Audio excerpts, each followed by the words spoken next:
대해서도 호감을 가지게 되든지 또는 반대로 혐오감을 느끼게 되든지 그런 걸 우리가 첫인상이라고 그래요. 첫인상이 좋으면 사귀고 싶은 생각이 듭니다. 만나고 싶어 하고 대화를 나누고 싶은 마음이 자꾸 일어납니다. 함께 일하면 즐겁고 행복한 그럴 것 같은 마음이 자꾸 들어요. 그런데 시간이 지나면서 다르게 느껴질 수가 있지 않겠습니까? 첫인상은 좋았는데 지나 보니까 실속이 없는 사람이 있을 수 있고요. 첫인상은 좀 나빴지만 시간이 지날수록 참 좋은 사람이다, 진국이다, 이렇게 느껴지는 사람도 있을 수 있어요. 물론 좋은 첫인상 그대로 좋은 사람이 있고 역시 생각했던 대로 별거 아닌 인생도 만날 수 있을 거예요. 첫인상이든지 또 시간이 흐른 후 가지게 된 느낌이든지 간에 우리가 자기 느낌을 상대방에게 말할 수 있는 기회가 올 때도 있을 것입니다. 첫인상도 좋고 사귀면서 느끼는 감정이 더 좋아지는 그런 친구, 그런 사람을 사귀고 싶은 마음들이 우리 가운데 있을 거예요. 사귀면 사귈수록 대화를 나누면 나눌수록 참 좋은 사람이다, 만나고 싶다, 그런 사람들을 우리는 늘 소망합니다. 제가 오늘 아침 그런 친구 한 분을 소개해 드리려고 합니다. 그분은 누구냐? 바로 예수님이에요. 여러분에게 꼭 소개해 드리고 싶은, 이미 여러분들이 만나보신 분들도 있고 그 예수님 때문에 행복한 그런 신앙 인생을 잘 살고 계시리라 여겨집니다. 그러나 오랜 동안 교회를 다녔다 해도 그 예수님과 함께 하고 있지 않은 것 같은 표정과 삶으로 살아가는 분들이 많은 것 같아요. 여러분, 우리 친구 예수님을 좀 만나보셔요. 예수님은 어떤 분이시냐? 오늘 본문에 보니까 예수님은 우리들의 믿음에 관하여 궁금해하시는 분이에요. 예수님께서 자신에 대하여 제자들에게 질문을 하시죠. 우선 사람들의 반응을 먼저 알아보십니다. 13절에 보시면 사람들이 나를 누구라 하느냐. 제자들의 대답을 들어보니 사람들이 예수님을 여러 선지자 중에 한 사람으로 알고 있더라. 사람들은 예수님을 세례 요한이다, 엘리야다, 아니다, 예레미야다, 이런저런 선지자들을 찍어대는데 결국 뭐예요? 예수님은 특별하기는 한 바로 그런 사람이라는 거예요. 그저 특별한 사람으로서 예수님을 보고 있다라고 하는 거예요. 예수님께서 기대했던 대답이 아니었으리라 봅니다. 그래서 예수님께서 다시 제자들에게 제자들의 생각이 어떤지를 알고 싶으신 마음으로 물었어요. 너희는 나를 누구라 하느냐? 그럼 너희 생각은 어떠냐 하는 거예요. 다른 사람이 무엇라고 하든지 다른 사람들이 어떻게 믿든지 우리 믿음이 주님 앞에 바로 서야 된다는 얘기예요. 예수님은 우리의 믿음을 알기 원하셔요. 그러므로 우리를 향해서도 이 질문을 던지고 계십니다. 너희는 나를 누구라 하느냐? 늘 자주 말씀드렸지만 보지 않고 믿는 믿음, 즉 기적을 보고 믿는 게 아니라 믿음으로 기적을 열어가는 바로 그 믿음, 그 귀한 믿음, 그 믿음이 우리에게 중요하다는 거예요. 물론 이처럼 보지 않고 믿는 믿음이 더 좋고 귀한 믿음이기는 하지만 그러나 보지 않고 믿는다 하는 믿음에도 두 가지 믿음이 존재합니다. 첫째는 긍정적으로 볼 때 정말 확실한 믿음 때문에 이거 볼 필요가 없다고, 보지 않고 믿는 바로 그 믿음이 있을 수 있는 거예요. 그런데 둘째로 사실에 대한 믿음이 없거나 아예 관심도 없어서 그냥 보지 않고 믿는 그런 믿음도 있을 수 있어요. 그게 무슨 얘기예요? 정확히 말하자면 정말 믿는 믿음이 아니라 알았어 믿는다고 치자, 알았어 교회 가줄게, 그냥 귀찮으니까 나도 믿는 걸로 하자고, 나도 함께 당신 치맛자락 붙들고 교회 가줄게, 뭐 그런 정도의 수준의 믿음이라고 할 수 있겠죠. 우리는 이것을 맹신이라고 합니다. 맹신이라고 하는 건 막연한 믿음이에요. 그냥 습관적인 믿음입니다. 그와 같은 믿음에는 힘이 없어요. 믿음에 따르는 당연한 능력이 그 가운데 나타나지 않는다는 거예요. 그런데 불행하게도 우리들 대부분이 그런 것을 믿음인 줄로 착각하고 그와 같은 믿음으로 살고 있는 사람들이 많이 있다는 거예요. 좀 죄송한 말씀이지만 그냥 다니니까 다니는 수준의 교회 생활을 하고 있다는 거예요. 심지어 시계추 같은 주일 성수에 머물러 있는 사람들이 얼마나 많은지 몰라요. 주일 아침 강단에 서서 예배하는 여러분들의 얼굴이나 표정이나 또 예배에 몸을 던져내는 여러분들을 보자고 하면 물론 신실하고 간절한 마음으로 이 가운데 임재하신 하나님께 영광의 예배를 드리는 영과 진리로 예배하는 사람들이 많은 반면에 안타깝게도 그렇게 시계추처럼 왔다가 주님들만 받고 가는 맹신의 믿음 속에 있는 분들이 많이 있다는 거예요. 여러분, 영락교회 대학부에는 지금도 그런지 모르겠어요. 요즘 애들은 교회들마다 청년부나 대학부나 청소년부가 많이 약해지고 있는데, 제가 청년 시절부터 상당한 시간까지 영락교회 대학부에는 5개의 서클, 동아리가 있어요. 그 청년부 안에서도 일반 대학부 안에서도 일반 대학처럼 신앙 동아리가 있었어요. 그 중에 제일 활기 있는 동아리, 제가 자주 듣고 제가 좋아하는 단어이기도 하고 또 그 가운데 자라난 젊은이들 가운데 상당히 하나님께 영광이 된 그런 믿음의 젊은이들이 속해 있는 그런 동아리가 있어요. 그 5개 동아리 중에 제가 기억에 남는 동아리 하나가 있는데 그게 뭐냐면 바로 스티그마라고 하는 이름을 가진 동아리예요. 스티그마라고 하는 것은 헬라어예요. 헬라어로 무슨 뜻이냐? 흔적이라고 하는 뜻입니다. 흔적. 갈라디아서 6장 17절, 제가 여러분들에게 처음 제 설교를 들려드릴 때 그때도 등장했던 단어가 바로 이 스티그마라는 단어예요. 갈라디아서 6장 17절에 보면 바울이 이후로는 누구든지 나를 괴롭게 말라, 내가 내 몸에 예수의 흔적을 가졌노라. 바로 이 흔적, 이게 바로 스티그마예요. 바울 자신에게 스티그마, 예수의 흔적이 있다는 거예요. 그것은 다름 아니라 예수를 위해 그 온 몸에 예수의 이름 때문에 받은 고난의 흔적이 있다라는 의미도 있고, 나는 그리스도의 것으로서의 낙인이라고 하는 의미의 스티그마가 그에게 있다 하는 고백입니다. 이 서클을 만들면서도 이 학생들이 스티그마 회원을 모집하면서 이런 글을 써놓았다라고 하는 거예요. 우리나라에는 하나님의 말씀을 연구하는 연구소도 많으나 그 말씀을 실험해 보려고 하는 실험소가 적답니다. 우리는 하나님의 말씀을 들으면 그것을 실험하십시다. 그리고 그 실험의 결과를 흔적처럼 우리의 몸에 지니고 사는 사람이 되십시다. 대학부 어린 청년들의 마음속에 이런 간절함이 있다는 거예요.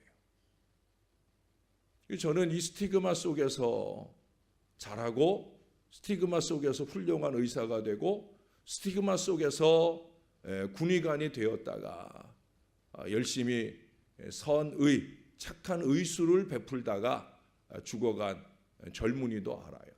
33살 나이에 유행성 출혈열이라고 하는 이 경기도 지역의 군부대에서 활동하다가 쥐로 통해서, 들쥐를 통해서 전염되어지는 그런 질병에 걸려서 그만 33살 젊은 나이에 부름을 받은 젊은이가 있어요. 그가 죽었을 때 한 10여 년 전에 그가 생명을 잃었을 때 그때 많은 사람들이 그의 일찍 죽음에 대하여 안타까워했어요. 나이가 어리고 젊기 때문에 안타까운 게 아니라 짧은 생에 의사로 살다가는 그가 최선의 마음으로 스티그마, 흔적 있는 그런 의술을 베풀다가 가기에 안타까워하는 그런 장면들을 그 시기에 읽었던 기억이 납니다. 스티그마, 흔적으로 살자는 거죠. 무슨 흔적으로 살자는 거냐? 예수의 흔적으로 살자라고 하는 거예요. 여러분, 세상에는 흔적이 있어요. 어떤 흔적이 있느냐? 하나님의 흔적이 있어요. 로마서 1장 20절 말씀에 보면 거기 다음과 같은 말씀을 합니다. 창세로부터 그의 보이지 아니하는 것들 곧 그의 영원하신 능력과 신성이 그 만드신 만물에 분명히 보여 알게 되나니 그러므로 저희가 핑계치 못할지니라. 뭔 얘기예요? 하나님이 창조하신 세상에는 하나님의 흔적이 남아있다는 거예요.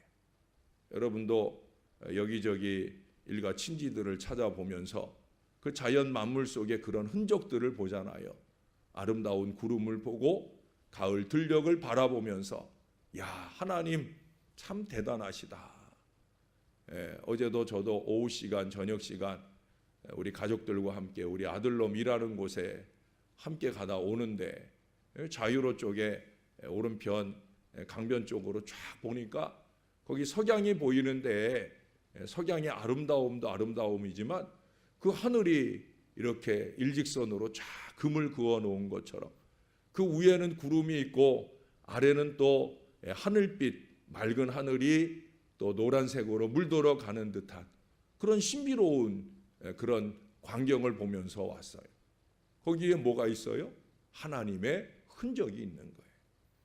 세상엔 그렇게 하나님의 흔적이 있어요. 여러분, 예수 믿는 사람들에게는 예수님의 흔적이 남아 있어요. 아니, 남아 있어야 합니다. 누가 보더라도 저 사람 예수 믿는 사람 맞아. 우리가 어떤 일가친지를 만나도 야, 예수 믿는 사람은 너 같은 사람이어야 될 것 같아 라고 말할 수 있는 예수의 흔적이 우리 속에 있어야 된다는 거예요. 이 예수의 흔적은 좁은 길, 십자가 이런 고난을 통하여 우리 가운데 생겨나지만 그 결과는 면류관과 영광과 축복으로 영원히 우리의 삶 속에 자랑스럽게 남게 됩니다. 우리가 자랑으로 남기려고 해서 남는 것이 아니라 사람들이 그렇게 아무개 속에 있는 예수의 흔적 때문에 나도 예수 믿고 싶은 그 간절한 마음들이 생기게 된다는 거예요. 세상에서 가장 불쌍한 것은 평생 예수를 믿으면서도 예수 그리스도의 흔적이 없는 사람이에요. 믿음의 연륜은 자랑할 줄 알아도 누가 봐도 저 인생은 예수 믿는 사람 같지 않아 라고 말하게 되어지는 그런 흔적 없는 인생을 사는 사람이 제일 불쌍한 사람이라는 거예요. 축복의 증거와 간증이 없는 인생을 살고 있다는 거예요.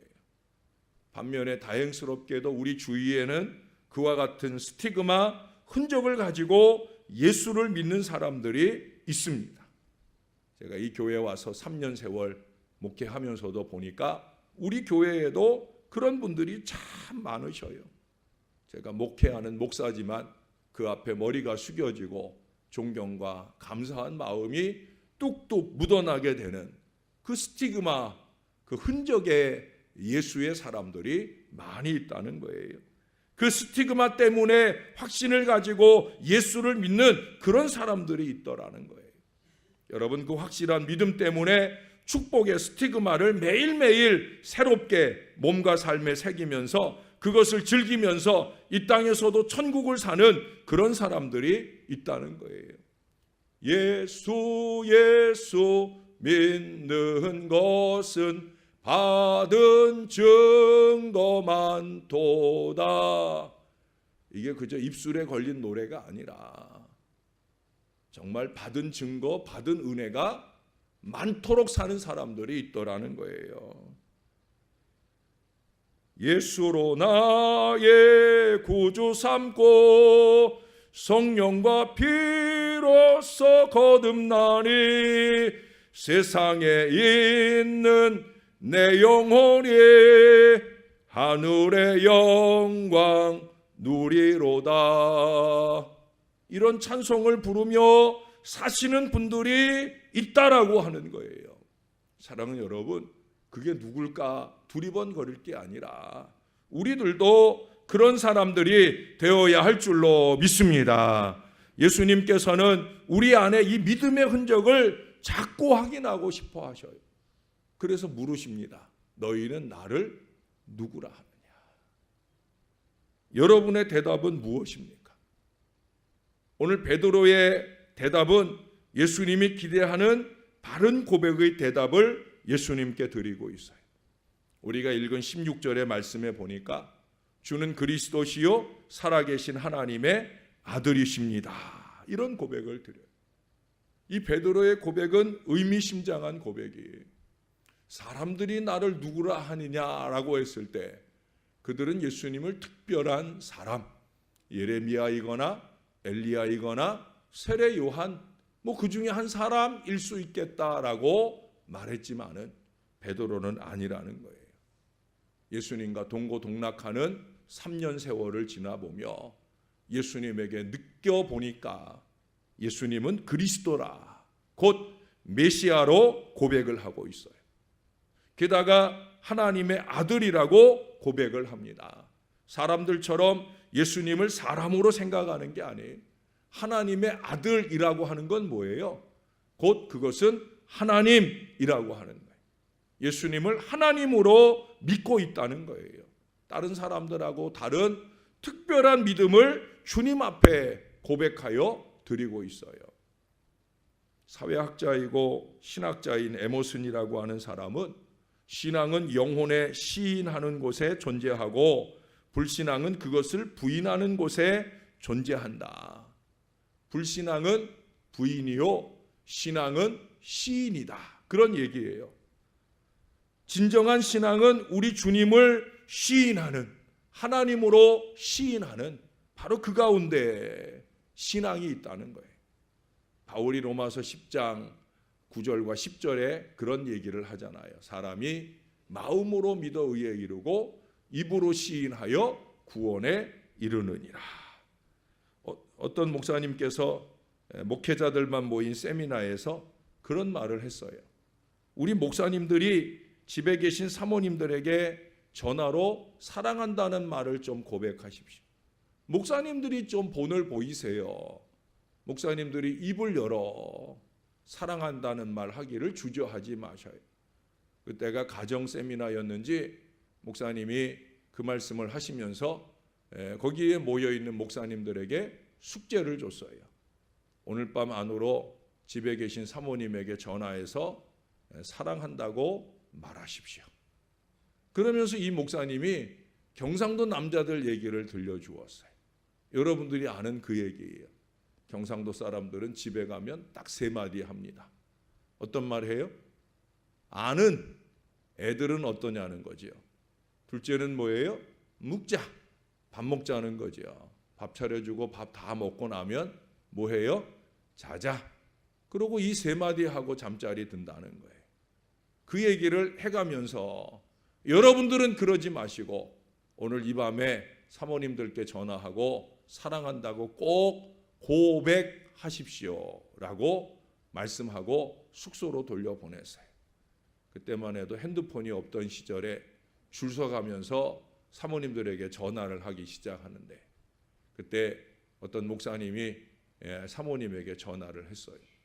숙제니까 내가 기왕에 이거 배우고 가서 교인들과 나누자고 하면 이 숙제 잘해야 되니까 사모님에게 전화해서 안 그러려고 그랬는데 자기도 모르게 1000마디가 뭐였겠어요?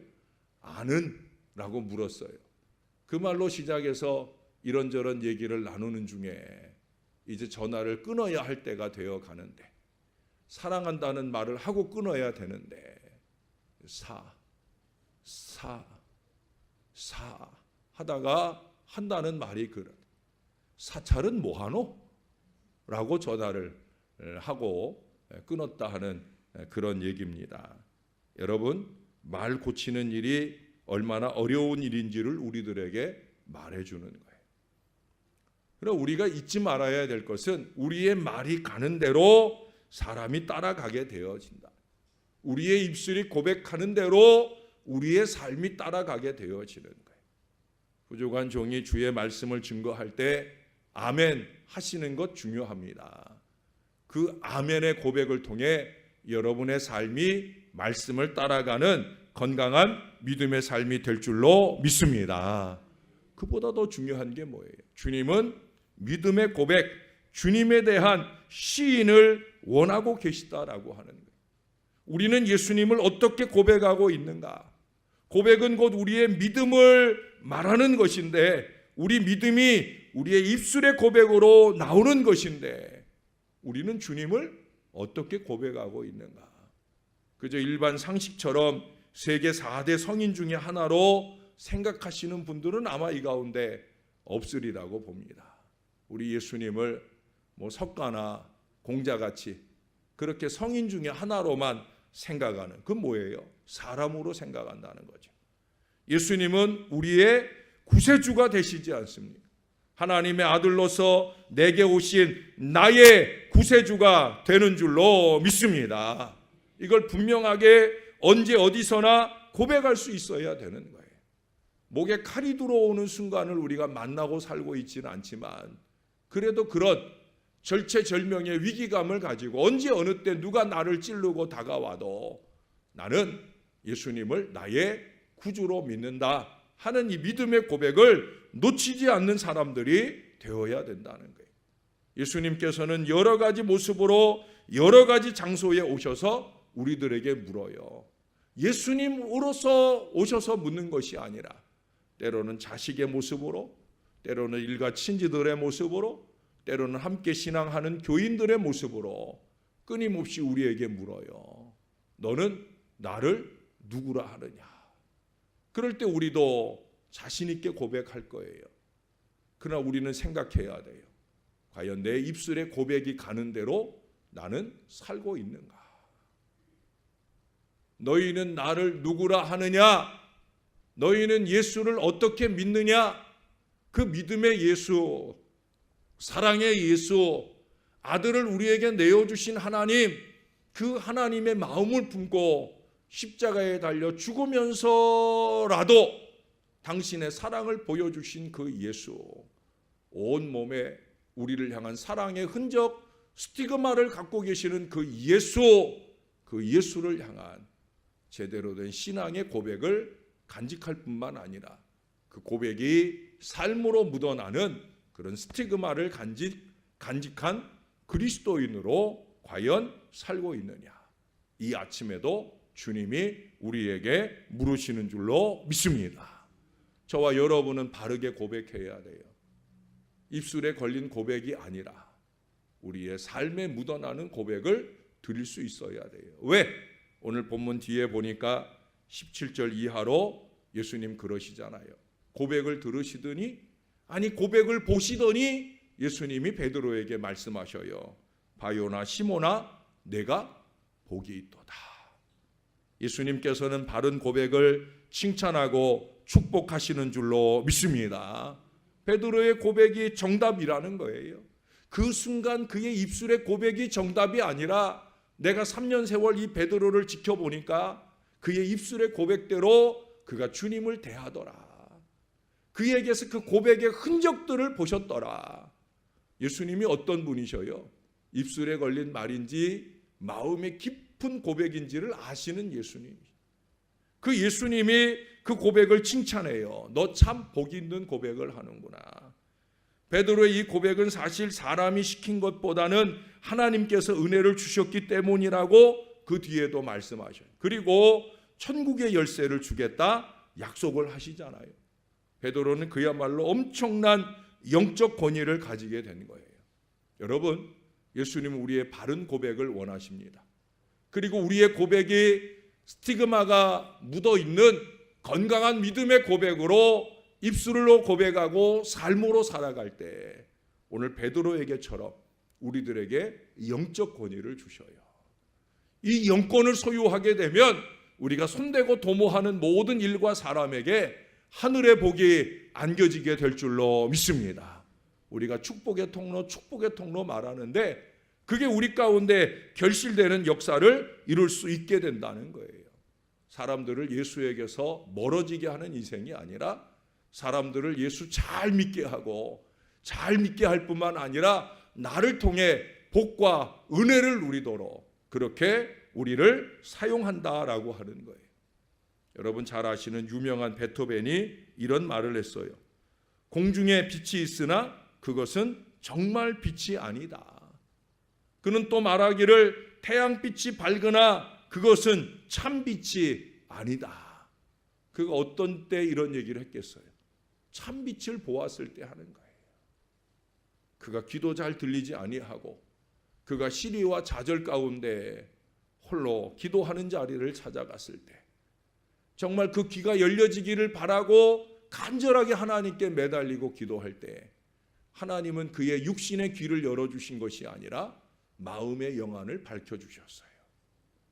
그가 영권을 소유하게 되어질 때 그는 남들이 보지 못하는 빛을 보게 된 거예요. 그가 빛 대신 예수 그리스도를 보게 되어질 때 세상에 육신적으로 바라보는 빛은 아무것도 아니다. 이 빛이 참빛이다. 그래서 그 빛된 예수를 바라보면서 사는 나머지 인생, 짧은 인생을 살다 가지만 그는 그때부터 주옥 같은 위대한 음악들을 인류 가운데 안겨주는 최고의 음악가가 되는 축복을 누렸다라고 하는 거예요. 사랑하는 여러분, 주님은 빛이 되시는 줄로 믿습니다. 예수님의 빛이 우리에게 비춰지면 우리 마음에 있는 온갖 어두움의 세력들도 더럽고 악하고 불의하고 불행한 우리 마음의 모든 생각들도 다 떠나가게 되어지는 거예요. 내 삶의 주변에 어두운 것들도 다 물러가게 되어지는 줄로 믿습니다. 주님을 향한 우리의 믿음의 고백이 모든 것을 새롭게 해준다는 거예요.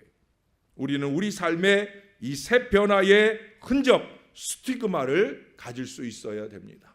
그렇게 결실과 결단의 계절 10월을 잘 사는 비결, 다시 한번 나의 믿음을 점검해 보시는 이 아침이 되어야 할 것입니다.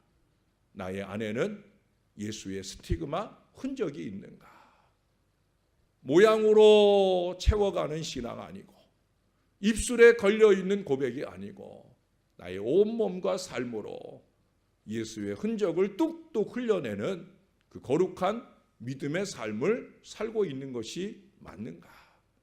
이 고백에 대하여 주님 앞에 예, 맞습니다 라고 고백할 수 있는 저와 여러분이 된다고 하면 이 10월 한 달 동안 우리 하나님께서는 많은 결실도 또 2018년을 향한 아름다운 결단도 세우게 하실 거예요. 이 은혜가 풍성한 이 아침이 되시고 저와 여러분의 10월이 될 수 있기를 우리 구주 예수님의 이름으로 간절히 축원합니다.